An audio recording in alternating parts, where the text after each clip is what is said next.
মা পায়েল, পায়েল। আরে মা মনে হয় চলে এসেছে। পায়েল, দরজাটা খোল। জি মা, আসছি।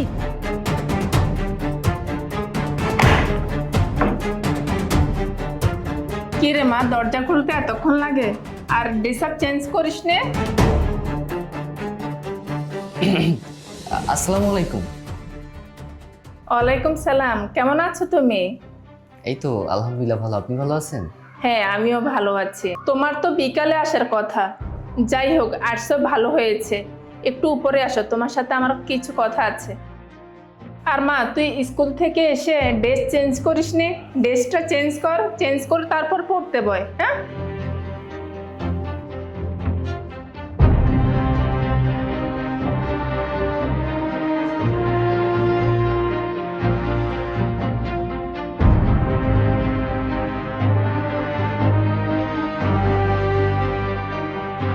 আর একটু হলেই ধরা পড়ে যেতাম।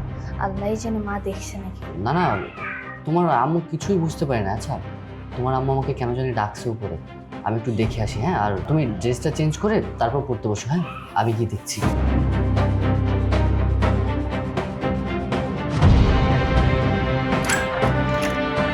আসসালামু আলাইকুম। আসবো? হ্যাঁ হ্যাঁ, আসো, ভিতরে আসো। আমি তো তোমার অপেক্ষাই করছি। জি বলুন। বসো এখানে। তোমাকে ডেকেছি, তোমার সাথে কিছু কথা ছিল। আসলে আমি জব করি তো, কাজের ব্যস্ততার কারণে ফ্যামিলিকে, বাচ্চাকে সময় দিতে পারি না। আমার হাজবেন্ড প্রবাসে থাকে। এই বাড়িতে আমি আর আমার মেয়ে ছাড়া কেউই থাকে না। তোমার বাড়ি কোথায়? কি করো তুমি? আসলে কাজের ব্যস্ততার কারণে তোমার সাথে কথা বলা হয়নি। এই কারণে তোমাকে আমি ডেকেছি। আন্টি, আমার নাম রাজু আহমেদ। আমার বাসা 2 নম্বর গেটে। আর আমি এখন বর্তমানে অনার্স করতেছি। আপনার বিজ্ঞপ্তিটা দেখেই আসলাম। আর আমার পরিবারে একটু সমস্যা চলতেছে, তো বাবা অসুস্থ হয়ে পড়ছে। তাই এখন সংসারের দায়িত্বটা আমার কাঁধের উপরে। তো ভাবলাম যে 2-4টা টিউশনি করাই, সংসারটাও চলবে, নিজের লেখাপড়াও চলবে।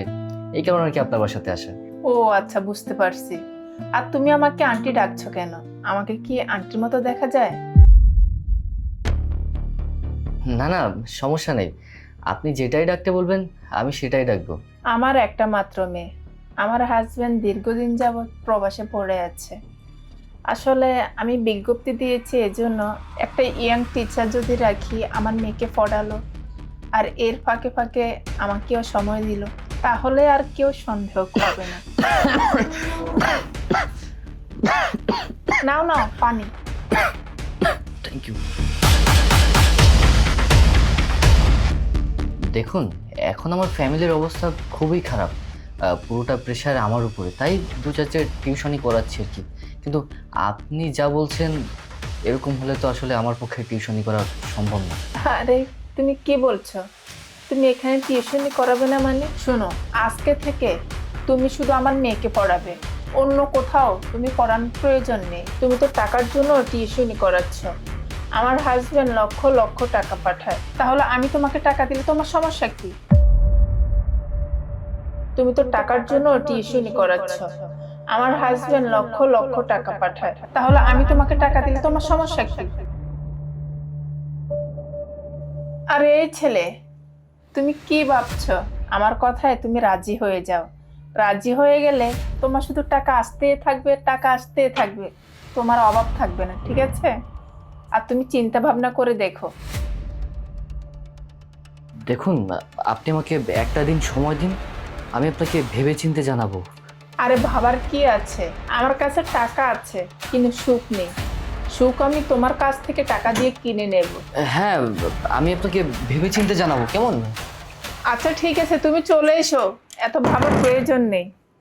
ছেলেটা অনেক হ্যান্ডসাম, আমার অনেক পছন্দ হয়েছে।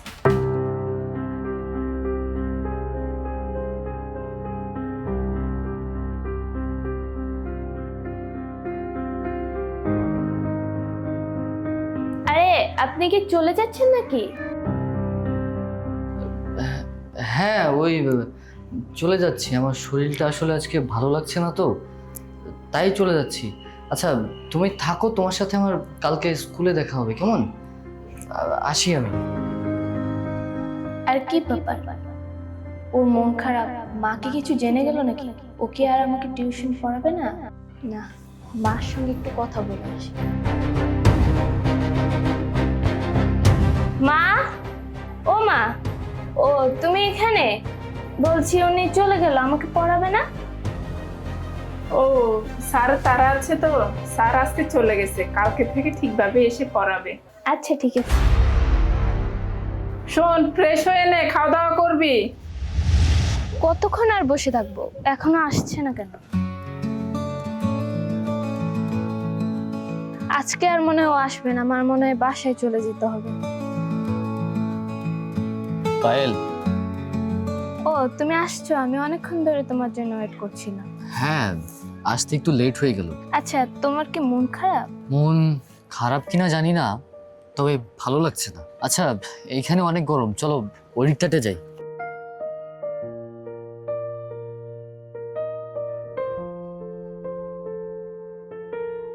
আচ্ছা, তোমার কি হয়েছে? গতকাল থেকে তোমার মন খারাপ? দেখো পায়েল, আমার মনে হচ্ছে যে আমি আর তোমাকে তোমার বাসায় গিয়ে টিউশন পড়াতে পারবো না। তোমার যদি আমার সাথে দেখা করতে হয় তাহলে স্কুল পালিয়ে তুমি আমার সাথে দেখা করতে পারো, তাছাড়া আর তোমার সাথে দেখা করা সম্ভব না। আচ্ছা রাজু, তুমি বলো তো আমাকে, মাকে সেদিন কিছু বুঝে ফেলেছে না দেখে ফেলেছে? আচ্ছা পায়েল, তোমার যেহেতু স্কুল ছুটি হয়ে গেছে, সবাই তো বাসায় চলে গেছে, আর অনেক সময় হয়ে গেছে তুমি এখনো বাসায় যাওনি। তোমার মা হয়তো টেনশন করবে তোমার জন্য, তুমি বাসায় চলে যাও। আমি বুঝতে পারছি তুমি আমাকে অবহেলা করছো। আচ্ছা সমস্যা নেই, আমি চলে যাচ্ছি।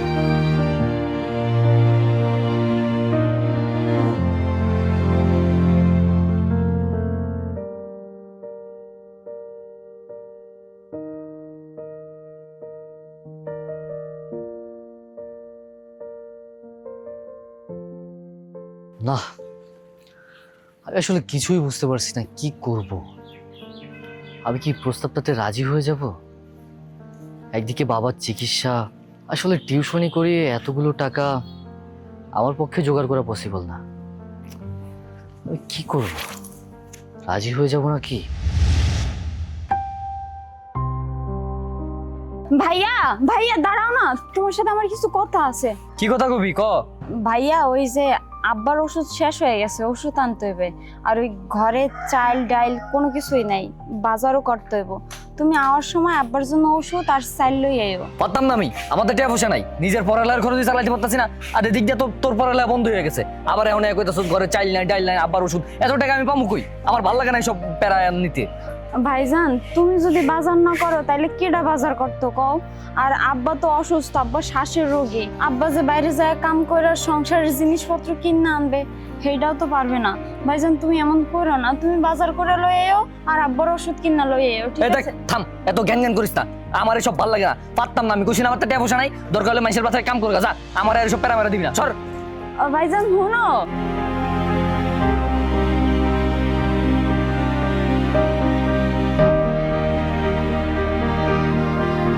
বাবার চিকিৎসা, বোনের লেখাপড়া, বাসার বাজার সদাই, মানে এত কিছু আমি কেমনে ম্যানেজ করতাম? আমার মাথায় কাজ করতেছে না। এদিক দিয়ে আমার হাতে না একটা টাকা পয়সাও, এদিক দিয়ে বোন প্যারা দিয়ে রেখে দিছে। কি করবো আমি আসলে? তুমি তো টাকার জন্য টিউশনি করাচ্ছ, আমার হাজবেন্ড লক্ষ লক্ষ টাকা পাঠায়, তাহলে আমি তোমাকে টাকা দিলে তোমার সমস্যা কি? তাহলে আমি তোমাকে টাকা দিলে তোমার সমস্যা কি? তাহলে আমি তোমাকে টাকা দিলে তোমার সমস্যা কি? তাহলে আমি তোমাকে টাকা দিলে তোমার সমস্যা কি? আচ্ছা, তুমি কি বাংলাদেশে আসবে না, নাকি প্রবাসে সারা জীবন থেকে যাবে? মা, ও তুমি এখানে? তোমাকে তো আমি বলেছি যে আমি ইংলিশে অনেক দুর্বল, এই জন্যই বলেছি আমি তোমাকে যে আমার জন্য একটা টিচার রাখতে, কিন্তু তুমি তো আমার কোনো কথাই শোনো না। আমি যদি ফেল করি তাহলে কিন্তু তুমি আমাকে বকা দিতে পারবে। আরে গতকালকে তো একটা ছেলের সাথে কথা বললাম, ছেলেটা আসার কথা। আচ্ছা যদি না আসে তাহলে অন্য ছেলের সাথে কথা বলবো তোকে পড়ানোর জন্য। আমি কি কখনো টাকা পয়সার কথা ভেবেছি? তোর বাবা তো অনেক টাকা পাঠায়। মা, কালকে যে ছেলেটা আমাকে পড়াতে এসেছিল তার সঙ্গে আমার স্কুলে দেখা হয়েছে, কিন্তু উনি আমার সঙ্গে কোনো কথা বলেনি। তুমি কি কোনো খারাপ ব্যবহার করেছো না কোনো খারাপ কথা বলেছো? কি বলিস তুই? তার সাথে আমি খারাপ ব্যবহার কেন করব? তার সাথে তো আমি বেতনের কথা বলেছি। আচ্ছা আমি ফোন দিচ্ছি। আচ্ছা ঠিক আছে, আমি চলে যাচ্ছি, ফেল করলে পরে আমাকেই মারছো।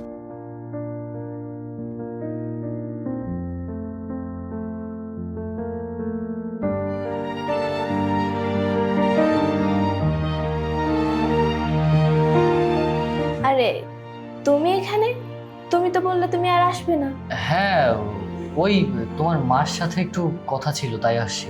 ও, মার কথা বলছো? মা তো উপর আছে, তুমি যাও। আচ্ছা যাও। আসসালামু আলাইকুম, আসবো? ওয়ালাইকুম সালাম। আরে রাজু, তুমি? আমি তোমাকে এক্ষুনি ফোন দিয়েছি কিন্তু সংযোগ দেয়নি। আহ, আমার ফোন দিয়েছিলেন না? ফোনটা চার্জ নাই তো, এই কারণে অফ হয়ে গেছে। আমি আপনার এখানে আসছি আসলে খুবই দরকারে। আমার ইমার্জেন্সি কিছু টাকা লাগবে। আরে তুমি এত তাড়াতাড়ি টাকা চাচ্ছ কেন? টাকা তো আমি দেব, তবে আমার কথা তো তোমাকে শুনতে হবে, তাই না? আচ্ছা ঠিক আছে, আপনি তাহলে আমাকে এখন আপাতত কিছু অ্যাডভান্স টাকা দিন। আমার বাবার ওষুধ আর বাসায় বাজার করতে হবে। আচ্ছা ঠিক আছে, আমি তোমাকে 10,000 টাকা দিচ্ছি। তুমি বাজার সদাই করে এখানে চলে আসবে। যাও। মায়া, মায়া, আব্বা। আরে ভাইজান, তুমি চলে আইছো? বাজার আনছো? হ্যাঁ, এই যে এনে বাজার আর আব্বার লাগে ওষুধ আছে, দেখ। আচ্ছা ভাইজান, তুমি না কইলা তোমার দ্বারা টাকা নাই, তাহলে এতগুলা বাজার সদাই কেমনে আনলা? তুমি টাকা পাইছো কই ভাইজান? আরে তুই এত কথা কইস না তো, টাকা ম্যানেজ করছি। যা রান্না বসা আর খাওয়া দাওয়া করে আবার ওষুধ খাওয়া, যা। আমার কাজ আছে, আমি একটু আইতাছি। ভাইজান, তুমি না এই মাত্র আইলে, আবার কই যাবা? আচ্ছা যাই হোক, তুমি যাও, আমি রান্ধন বহাই। আর হ্যাঁ শোনো, বাড়ি তাড়াতাড়ি এও, ঠিক আছে? আমি তাড়াতাড়ি রান্ধেলাম। কাজ শেষ না হইলে আমি কেমনে আমু? কাজ শেষ করে আইতাছি, তুই যা রান্না বসা, যা। আচ্ছা যাও, খালি হারাটা দিন মেজাজ দেয়। এই ক থেকে ঘ অবধি পুরোটা মুখস্থ করে আমাকে দাও। আর কি ব্যাপার, কি হয়েছে? তোমার কি মন খারাপ? না, আমার মন খারাপ না। আর এত কিছু জেনে তুমি কি করবে? শোনো, আজকের পর থেকে তোমার সাথে আমার কোনো সম্পর্ক নেই। তুমি আমার স্টুডেন্ট, আমি তোমার টিচার। ঠিক মতো মন দিয়ে পড়াশোনা করো। আরে তুমি এসব কি বলছো? সম্পর্ক রাখবে না মানে? আমি যা বলেছি ঠিকই বলেছি, মন দিয়ে পড়াশোনা করো। রাজু, রাজু একটু উপরে আসো তো। আচ্ছা তুমি পড়ো, আমি একটু উপর থেকে আসি, দেখি কেন ডাকছে।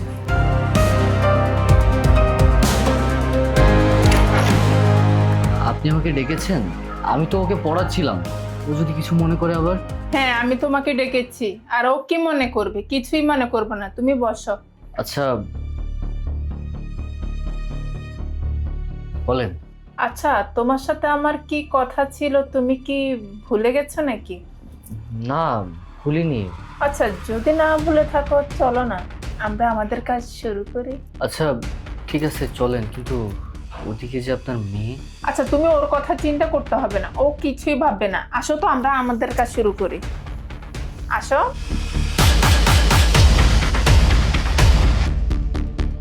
আর কি ব্যাপার, স্যার এখন আসছে না কেন? যাই উপরে যেয়ে দেখি।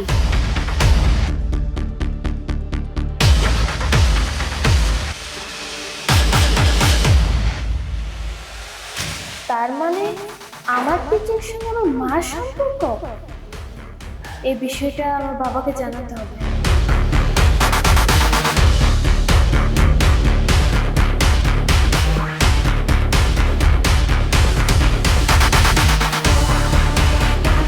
হ্যালো বাবা, তুমি আমার কথাগুলো শোনো।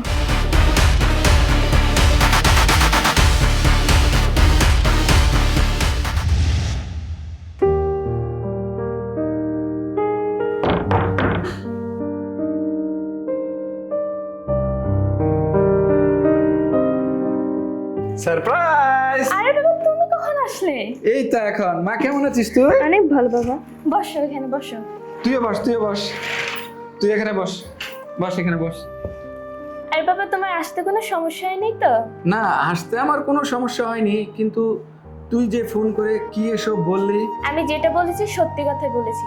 আর তুমি যদি মনে করো যে আমার কথা বিশ্বাস হচ্ছে না, তো চলো আমি তোমাকে এখনই প্রমাণ দেখাবো, চলো। আচ্ছা, আমার মনে হচ্ছে আপনার মেয়ে পায়েল আমাদেরকে সন্দেহ করছে। আর তুমি কোনো চিন্তা করো না, ও তো অনেক ছোট মানুষ, ও এইসবগুলো বুঝবে না। চলো না আমরা রোম্যান্স করি। আচ্ছা ঠিক আছে চলেন।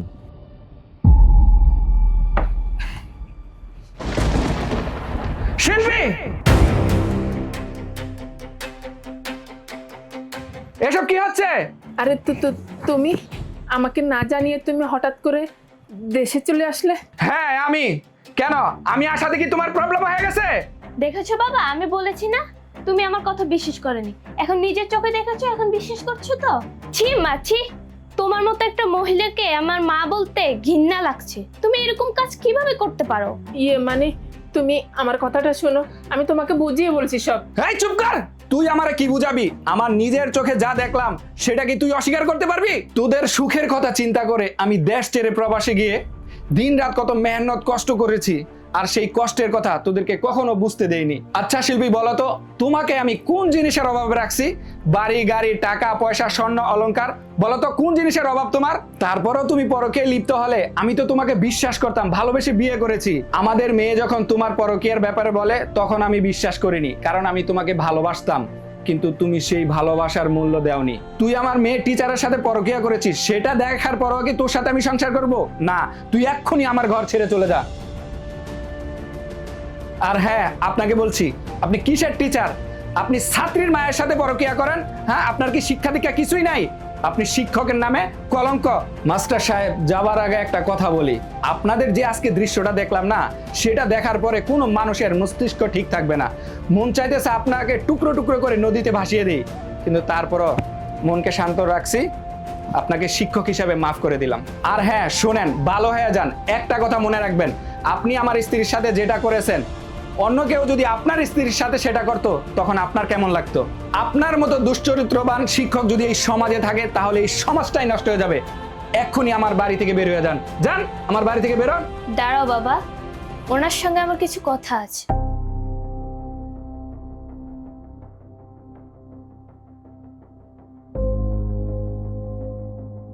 বাহ মিস্টার রাজু, বাহ, আপনি তো ভালোই খেলা দেখাতে পারেন। আরে শুয়ারে বাচ্চা, আমি তোকে ভালোবেসেছিলাম, আর আমি তোর জন্য কি না করেছি। যখন যেটা তুই বলেছিস সেটা করেছি। আমি তোকে বিশ্বাস করতাম, আর তুই আমার বিশ্বাস নিয়ে এভাবে খেললি। ছি! যে ছেলে আমাকে ভালোবাসার লোভ দেখে আমার সবকিছু লুটে নিয়েছে, আর দিনের পর দিন আমার মার সঙ্গে পরকীয়া লিপ্ত হয়েছে, সেই ছেলের সঙ্গে আমি কোনো সম্পর্ক রাখবো না। তুই এখনই আমার বাসার থেকে বের হয়ে যা, তোর মুখ আমি দেখতে চাই না। দেখো পায়েল, আমি এমনটা করতে চাইনি, তোমার মাই আমাকে জোর করেছে। চুপ কর তুই, তোর কোনো আমি কথাই শুনতে চাই না। মানছি আমার মা ভুল করেছে, তুই তো প্রতিবাদ করতে পারতি। আপনার মতো শিক্ষক যদি এই সমাজে থাকে, এই সমাজটাই নষ্ট হয়ে যাবে। আপনি এখনই আমার বাসা থেকে বের হয়ে যান, আপনার কোনো কথা আমি শুনতে চাই না। বাবা, ওদেরকে বের হয়ে যেতে বলো। এখনো দাঁড়িয়ে আছিস? বের হ আমার বাড়ি থেকে। তুই দাঁড়িয়ে আছিস কেন? তুই কি ভাবছিস এত কিছুর পর আমি তোকে মেনে নিব? না না, যা বের হ, বের হ আমার বাড়ি থেকে। না না না, তোর কোনো মাফ নাই, তোর এই অপরাধের কোনো মাফ নাই। প্রবাসী ভাইদের কাছে অনুরোধ, এইভাবে আপনার স্ত্রী সন্তানকে উন্মুক্ত করে দিবেন না। তাদের খেয়াল রাখুন, তাদের গুরুত্ব দিন। ধন্যবাদ।